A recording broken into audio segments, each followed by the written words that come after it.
parents were alcoholics. My mom especially was an alcoholic, pretty bad. And so when my dad left, you know, I felt abandonment. I had abandonment issues, and that's when the abuse became really bad. First it started with my brother, then when my brother left home, it started with me. I would say every kind of abuse you can think of. So by the time I was 14, I left home. Well, my mom made me leave home. I lived with several different families.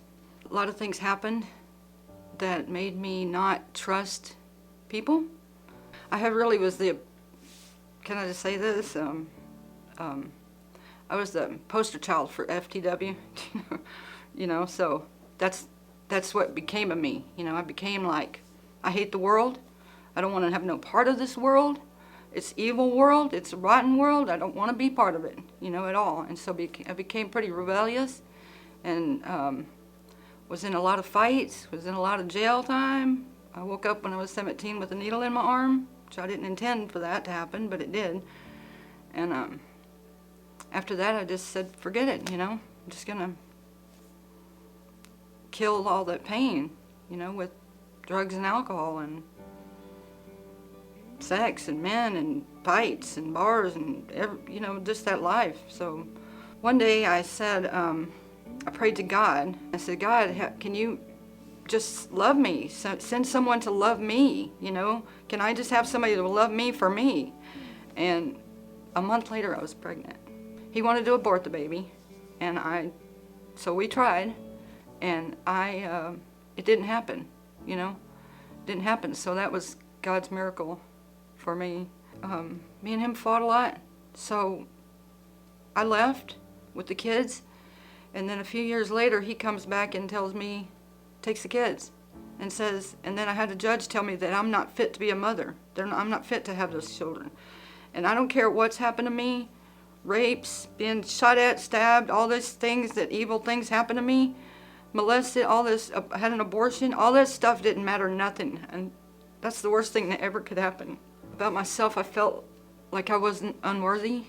I wasn't worth spit on the ground. You know, it was beaten into my head from a young age that I was worthless. I would never amount to anything. I was stupid, I was ugly, I was all these things, and it's over and over again. It kind of gets to you, you know? It gets down into your spirit, you know, and I had a broken spirit. I was on drugs. I got kicked out of the drug house, and I was walking down the street barefoot because I left my shoes in there. I was walking up and down the street barefoot all day long, you know, back and forth, couldn't figure out where I was going, what I was doing. And I was hurting, my feet were bleeding, my mouth was so dry I could barely breathe. And I looked up to God in the middle of the road, and I was like, God, I can't do this anymore. You've got to help me. I can't keep doing this. So I hit the ground in the jail and pretended like I was on the phone, but I prayed to God, and I said, God, I can't do this. I'm claustrophobic, I smoke, I drink, I'm a drug addict, I can't do this, you know, I don't know how to do this. You have to help me. After that, I went to rehab, and I ran into Scotty Blackwell.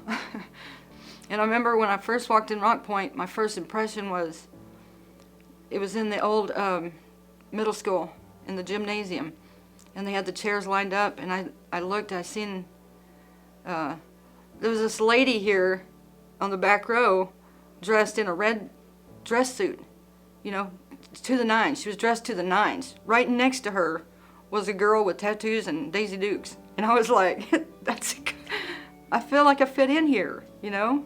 It's a good place. I think this can work, you know? So after I quit going to Rock Point, I got down. It didn't take me long to get back, you know, living homeless in a storage shed, and turned myself in.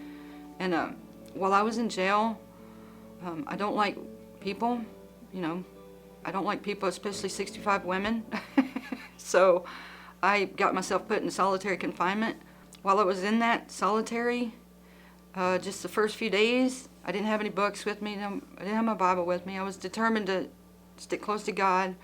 I just clung to God so hard. I am a different person. You know, God has just turned me completely around. God loves me. You know, I just know it. And I don't think God brought me. I don't think, and I know He was there, saved my life. I should have been dead.